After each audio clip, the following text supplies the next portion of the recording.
আসসালামু আলাইকুম প্রিয় দর্শক, আপনারা দেখতে পাচ্ছেন ধানমন্ডি থানা অ্যাম্বুলেন্স মালিক সমিতির আয়োজিত কোরবানি উপলক্ষে তারা একটা গরু মহিষ জবাই করে ভাগ করে নিচ্ছেন।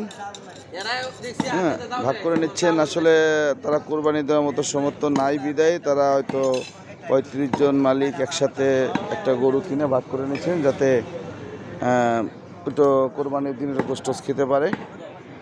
আসলে বিষয়টা হচ্ছে যে অ্যাম্বুলেন্সে ব্যবসা করতে করতে তাদের এত পরিস্থিতি খারাপ যে একটা লোক কোরবানি ভাগও দিতে পারতেছে না, ব্যবসার পরিস্থিতি খারাপ। কিন্তু তার ভিতরে একটা জিনিস আমরা দেখতে পারলাম যে বাংলাদেশের আসলে দিনে দিনে যে কী পরিবর্তনটা হচ্ছে বুঝতে পারতেছি না। এই যে ভরিটা পর্যন্ত মনে করেন তারা ভাগ করে নিচ্ছে, খুব সুন্দর জিনিস। কিন্তু আমার জীবনে একটা জিনিস আমি প্রথম দেখলাম, এই যে ধানমন্ডি থানা অ্যাম্বুলেন্স মালিক সমিতির মালিকগণ তারা এই গরুর চামড়া কেটে ভাগ করে নিচ্ছে, যে আসলে এরা এটা বলে আবার কীভাবে রান্না করে খাওয়া যায় হয়তো আমি জানি না, আপনারা জানেন কি না জানি না। যদি আপনারা জেনে থাকেন যে এটা কীভাবে খাওয়া যায়, তাহলে হয়তো আমার ইউটিউব চ্যানেল আর সত্যের সন্তানে আপনারা কমেন্টস করে জানাবেন বা আপনাদের পরামর্শ দিবেন।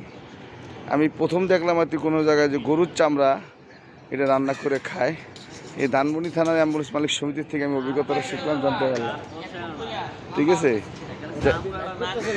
যাই হোক, আমরা ওই যে আমাদের ভাই বেড়াদা দেখেন যে উনি করতেছেন, এই যে এক ভাই এটাই করতেছে। ধন্যবাদ সকলকে। নতুন আবিষ্কার, নতুন জিনিস, আল্লাহ পাকের এই দুনিয়ার কত কিছু দেখবো, আসলে দেখার শেষ নেই।